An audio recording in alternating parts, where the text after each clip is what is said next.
Στην επιφάνεια εργασίας σε όλους τους υπολογιστές έχει μπει ένα εικονίδιο, το εικονίδιο της εφαρμογής LIS. Πατώντας διπλό κλικ θα μας ζητηθεί να βάλουμε το username και το password. Το username του κάθε χρήστη είναι το πρώτο γράμμα του ονόματός του, τελεία το επίθετο, μικρά λατινικά. Παραδείγματος χάρη, για κάποιον που ονομάζεται Αλέξανδρος Παπαδόπουλος, το username του είναι α.παπαδόπουλος και το password είναι 1. Το συγκεκριμένο βίντεο είναι το εκπαιδευτικό βίντεο για τη δακτυλογράφηση. Έχουμε φτιάξει ένα κωδικό, το λέμε Typist και μπαίνουμε μέσα στην εφαρμογή.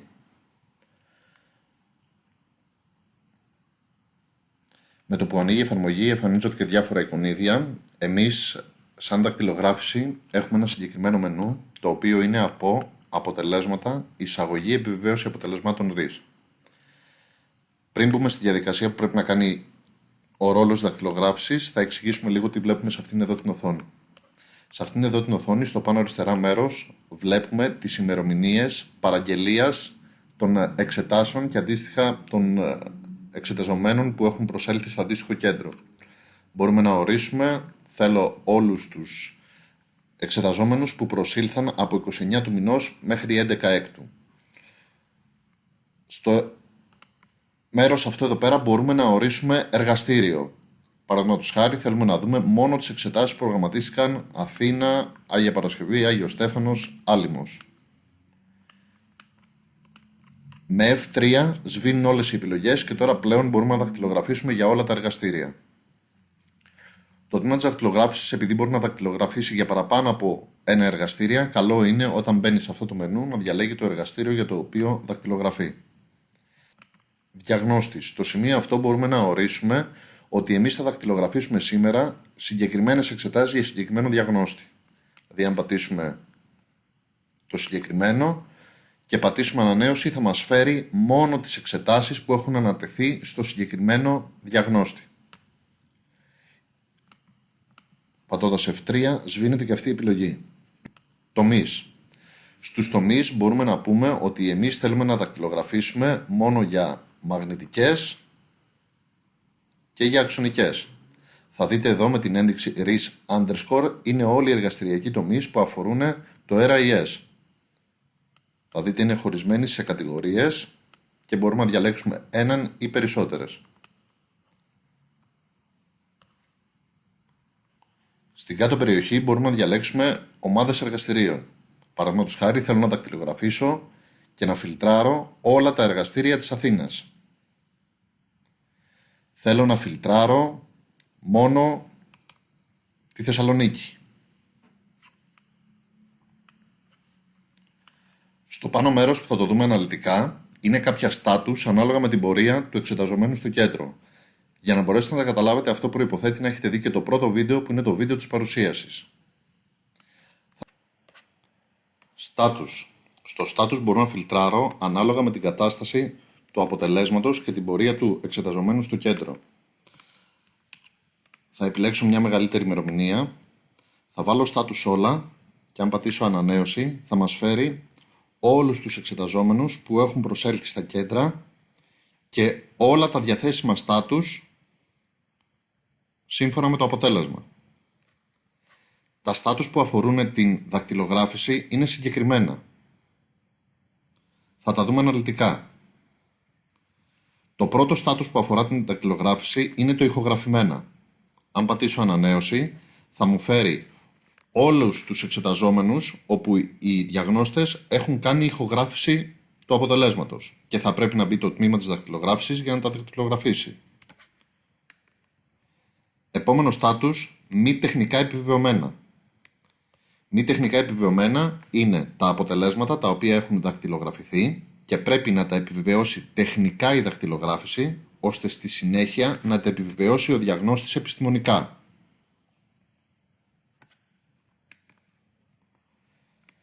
Τεχνικά επιβεβαιωμένα είναι όλα τα αποτελέσματα τα οποία έχουν δακτυλογραφηθεί από τη δακτυλογράφηση, έχουν ολοκληρωθεί οι γνωματεύσεις τεχνικά και πλέον ο διαγνώστης θα πρέπει να μπει μέσα σε κάθε πόρισμα και να το επιβεβαιώσει ιατρικά ώστε να μπορεί να εκτυπωθεί. Σε αυτό εδώ το στάτους ουσιαστικά ολοκληρώνεται και η δουλειά που έχει να κάνει το τμήμα της δακτυλογράφησης.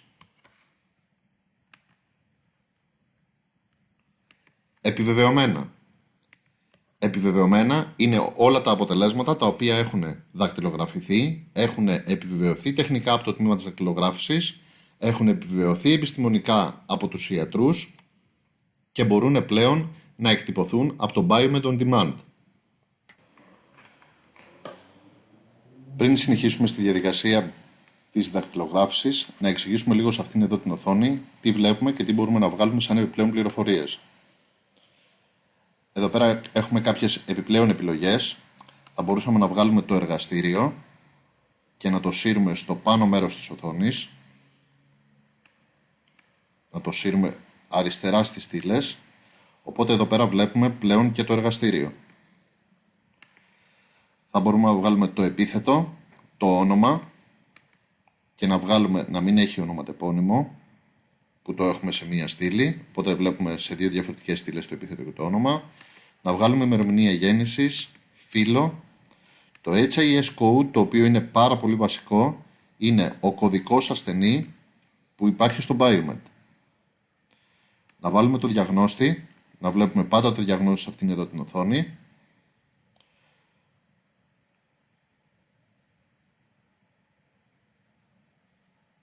Και ό,τι άλλες πληροφορίες θέλουμε, όπως παρατηρήσεις, σημειώσεις, αυτό θα το καθορίσετε εσείς όταν θα ανοίξετε αυτήν εδώ την οθόνη.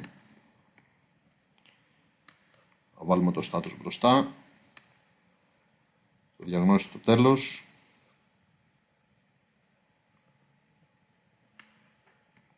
Η εντολή που βλέπουμε εδώ είναι το νούμερο εντολής του SLIS, το οποίο είναι πάντα μοναδικό.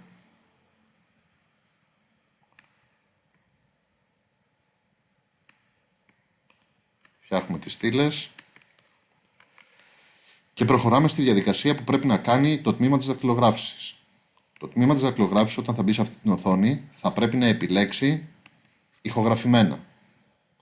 Πατώντας ανανέωση θα φέρει τα ηχογραφημένα για όλες τις κατηγορίες, για όλα τα κέντρα και για όλους τους διαγνώστες. Αν θέλω να απομονώσω διαγνώστη, μπορώ να επιλέξω από εδώ. Αν θέλω να απομονώσω εργαστήριο, μπορώ να επιλέξω από εδώ. Και αν θέλω να επιλέξω κάποιο συγκεκριμένο εργαστηριακό τομέα, μπορώ να το κάνω από αυτό εδώ πέρα το μενού. Εδώ μας δίνει τη δυνατότητα να αποθηκεύσουμε συγκεκριμένα φίλτρα ώστε να μην τα διαλέγουμε κάθε φορά. Παραδείγματος χάρη, μπορώ να επιλέξω ηχογραφημένα, μαγνητικές, για όλα τα κέντρα και να πατήσω ανανέωση. Αν πατήσω το κουμπάκι πάνω δεξιά που γράφει αποθήκευση, μπορώ να ονομάσω το φίλτρο αυτό και να το πω ηχογραφημένα, μαγνητικές, όλα τα κέντρα. Και να πατήσω OK. Θα δείτε ότι το φίλτρο πλέον αυτό έχει μπει εδώ. Ας φτιάξουμε άλλο ένα φίλτρο. Αξονικές, ανανέωση. Θα το αποθηκεύσω σαν ηχογραφημένα, αξονικές όλα τα κέντρα. Και ας φτιάξουμε κι άλλο ένα.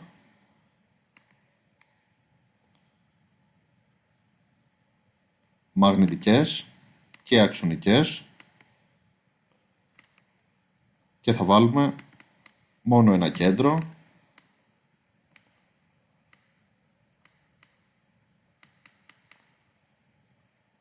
Πάνω θα βάλουμε δύο.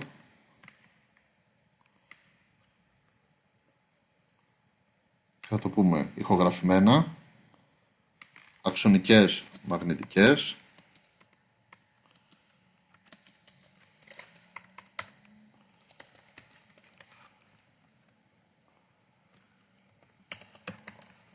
Περιστέρι. Αν κλείσω το μενού αυτό και το ξανανοίξω, θα δω ότι όλα τα φίλτρα μου έχουν αποθηκευτεί εδώ. Οπότε θα μπορούσα να κάνω ηχογραφημένα μαγνητικές για όλα τα κέντρα, ηχογραφημένα αξονικές για όλα τα κέντρα και να πατήσω ανανέωση, ηχογραφημένα αξονικές μαγνητικές για το περιστέρι και να πατήσω ανανέωση. Οπότε, όπως καταλαβαίνουμε, μπορούμε να φτιάξουμε φίλτρα τα οποία θα μας βοηθήσουν για να μην φτιάχνουμε κάθε φορά το αντίστοιχο status εδώ για να φέρουμε τις εξετάσεις τις οποίες θα πρέπει να δακτυλογραφήσουμε. Αντίστοιχα θα μπορούσαμε να φτιάξουμε ένα φίλτρο το οποίο να λέγεται μη τεχνικά επιβεβαιωμένα. Να σβήσουμε τα φίλτρα αυτά εδώ με F3 και να φτιάξουμε. Θέλουμε τα μη τεχνικά επιβεβαιωμένα για αξονικές και μαγνητικές, για όλα τα κέντρα, να πατήσουμε αποθήκευση και να το πούμε προς τεχνική επιβεβαίωση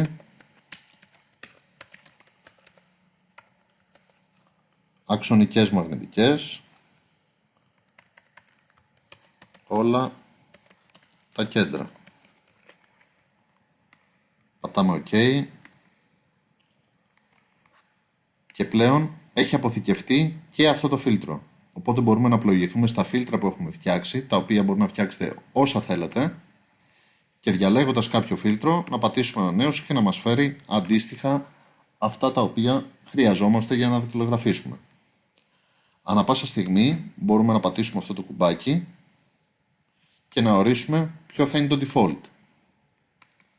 Ή ακόμα θα μπορέσουμε να επιλέξουμε κάποιο φίλτρο, να πατήσουμε διαγραφή και να διαγράψουμε το συγκεκριμένο φίλτρο. Οπότε θα εξαφανιστεί πλέον από τα διαθέσιμα φίλτρα. Πάμε να δούμε τώρα τις κινήσεις που πρέπει να κάνουμε. Θα αφαιρέσουμε όλα τα φίλτρα.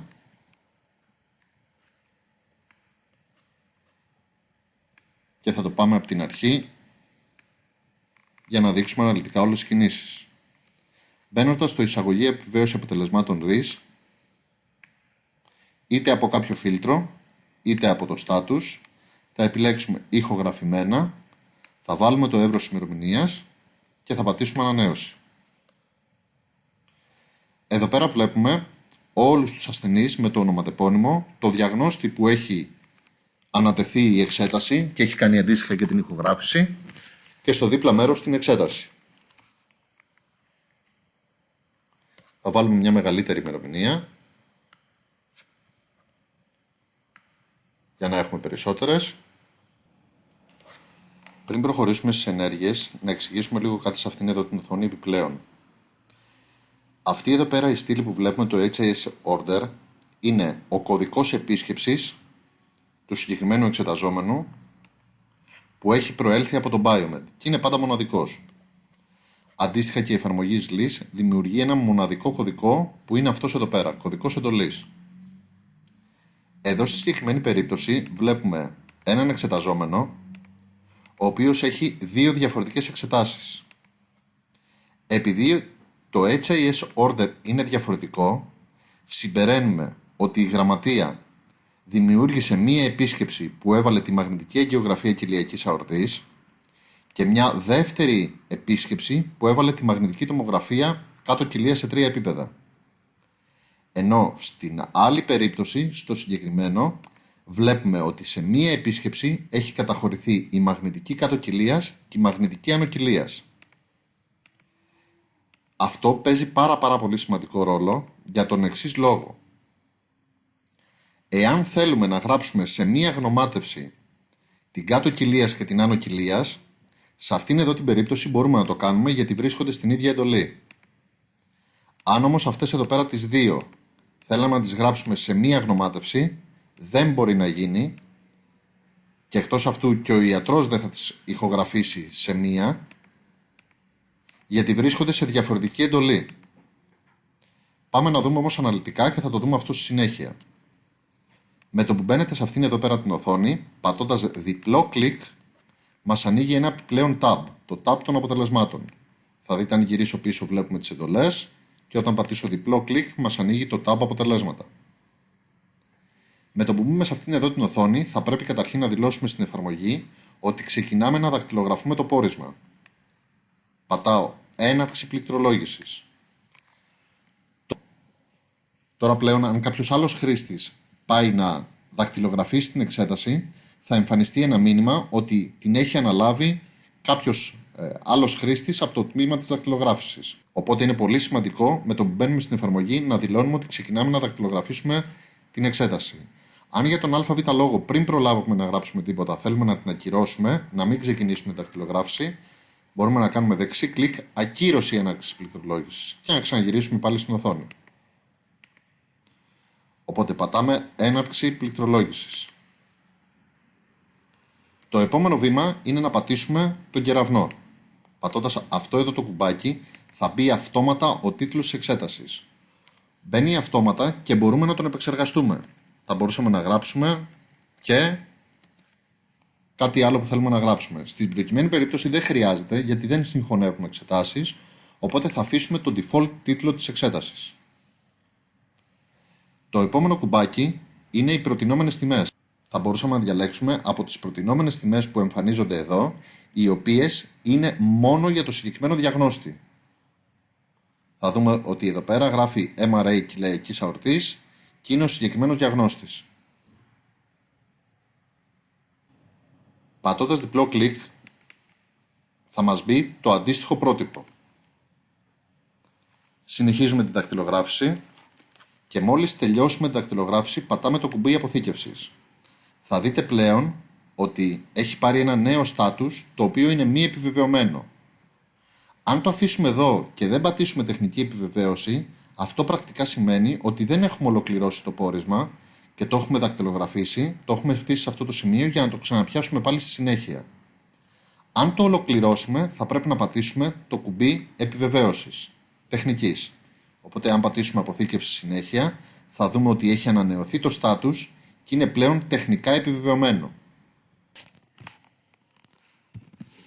Ξαναγυρίζουμε στην οθόνη μας για να πιάσουμε το επόμενο record που θέλουμε να δακτυλογραφήσουμε. Πατάμε διπλό κλικ. Να σημειώσουμε εδώ ότι στο κάτω αριστερό μέρος της οθόνης υπάρχει ένα κουμπάκι το οποίο αν το πατήσουμε φέρνει μπροστά μας την ηχογράφηση, αν το αφήσουμε κάτω την κάνει στο background.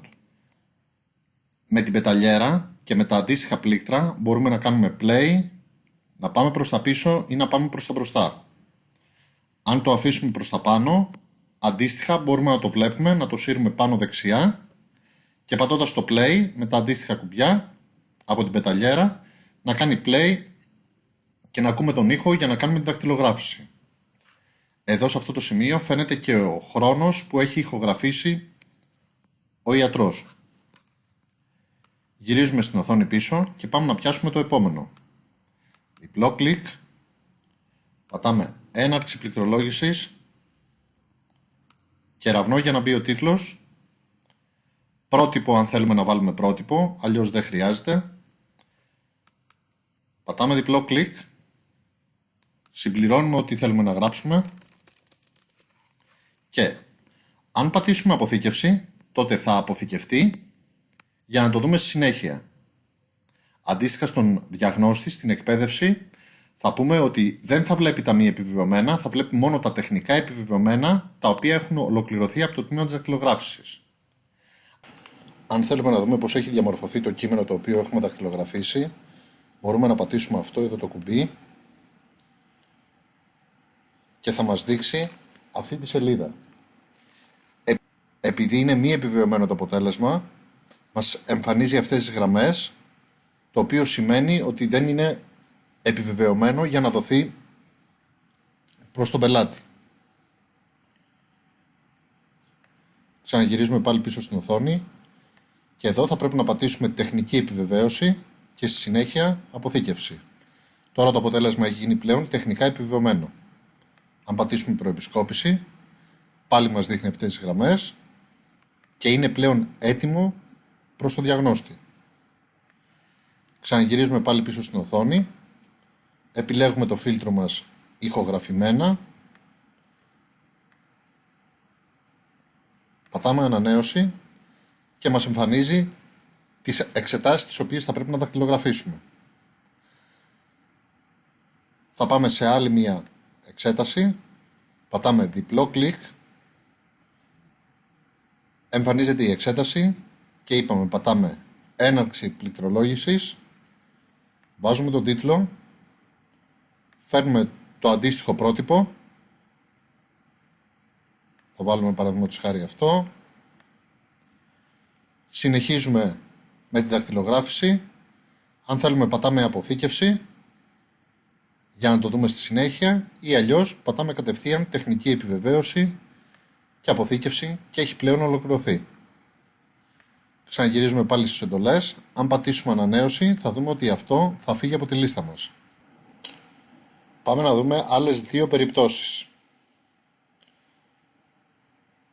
Θα επιλέξουμε τη συγκεκριμένη και θα πατήσουμε διπλό κλικ. Πατώντας στη συγκεκριμένη βλέπουμε ότι η συγκεκριμένη εντολή έχει δύο διαφορετικές εξετάσεις.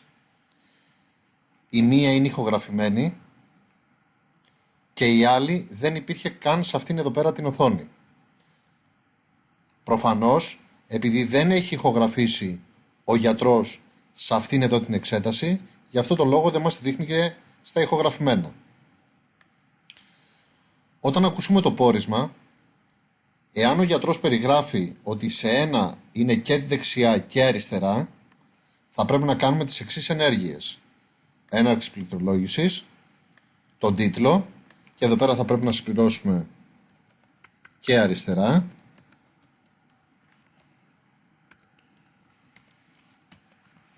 Να φέρουμε αντίστοιχο το πρότυπο. Εμείς έχουμε βάλει δύο τυχαία πρότυπα. Και σε αυτό εδώ το σημείο θα πρέπει να συγχωνεύσουμε τις δύο αυτές εξετάσεις. Για να το κάνουμε αυτό, επιλέγουμε τις δύο εξετάσεις, δεξί κλικ, θέσε ότι η διάγνωση αφορά τις επιλεγμένες εξετάσεις. Θα δούμε αυτόματα ότι η εφαρμογή θα βάλει ένα TAF στην δεύτερη εξέταση και αυτό πρακτικά σημαίνει ότι πλέον έχουν συγχωνευτεί. Αν πατήσουμε και αποθήκευση και συνέχεια τεχνική επιβεβαίωση και αποθήκευση, πλέον αυτές οι εξετάσεις έχουν συγχωνευτεί σε μία και στο πρότυπο και στο αποτέλεσμα θα εμφανιστούν δύο εξετάσεις. Γυρίζουμε πίσω στην οθόνη μας. Αν πατήσουμε ανανέωση, έχει μειωθεί η λίστα. Πάμε τώρα σε μία άλλη περίπτωση, κάτω και άνω κοιλίας. Θα δούμε ότι αυτές εδώ πέρα οι δύο εξετάσεις βρίσκονται στην ίδια εντολή. Αυτές εδώ πέρα τις δύο δεν μπορούμε να τις συγχωνέψουμε, γιατί ο γιατρός έχει ηχογραφήσει και στις δύο εξετάσεις. Οπότε θα μπούμε στη μία, θα γράψουμε το πόρισμα,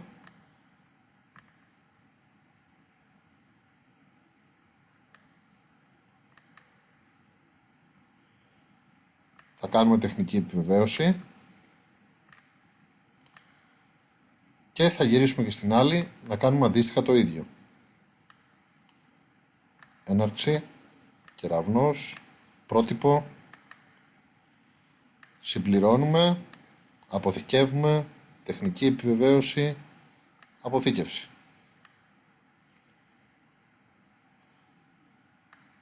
Και πατώντας ανανέωση, έχει μικρύνει η λίστα μας.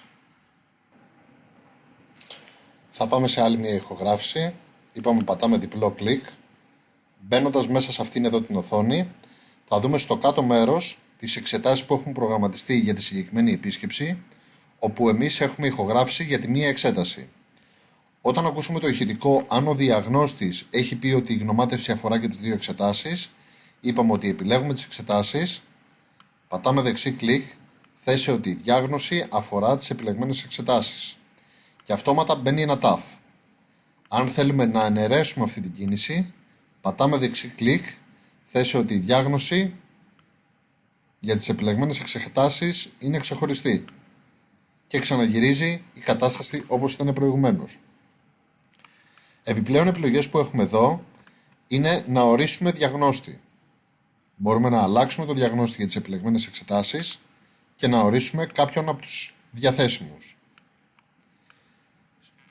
Όμως αυτό το κομμάτι δεν είναι δουλειά της δακτυλογράφησης, αυτό γίνεται από ένα τμήμα ανάλογο το οποίο κάνει αναθέσεις στους ιατρούς.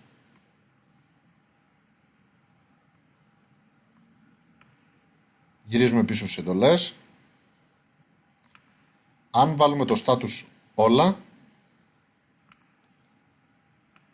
θα δούμε ότι πλέον έχουμε διάφορα status μετά και την τεχνική επιβεβαίωση που έχουμε κάνει για τις δοκιμές σε μερικές εξετάσεις. Μπορούμε να το ξαναγυρίσουμε στα ηχογραφημένα, πατήσουμε ανανέωση και να ξαναπάμε πάλι σε αυτήν εδώ την οθόνη. Κλείνοντας το εκπαιδευτικό βίντεο αυτό, να πούμε κάποιες επιπλέον λεπτομέρειες. Βάζοντας τον τίτλο και βάζοντας και ένα συγκεκριμένο πρότυπο, έχουμε εδώ κάποιες επιλογές που είναι ο αυτόματος ορθογραφικός έλεγχος.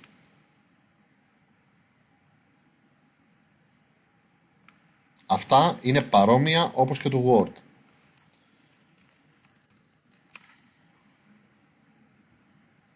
Θα δείτε ότι έχει κοκκινήσει όλες τις λέξεις, γιατί δεν υπάρχουν στο λεξικό αυτή τη στιγμή. Εμείς θα φορτώσουμε ένα συγκεκριμένο λεξικό που θα περιλαμβάνονται οι περισσότερες λέξεις για τις οποίες κάνετε δακτυλογράφηση, και στην περίπτωση που δεν υπάρχει κάποια μπορείτε να την επιλέξετε και να την κάνετε προσθήκη.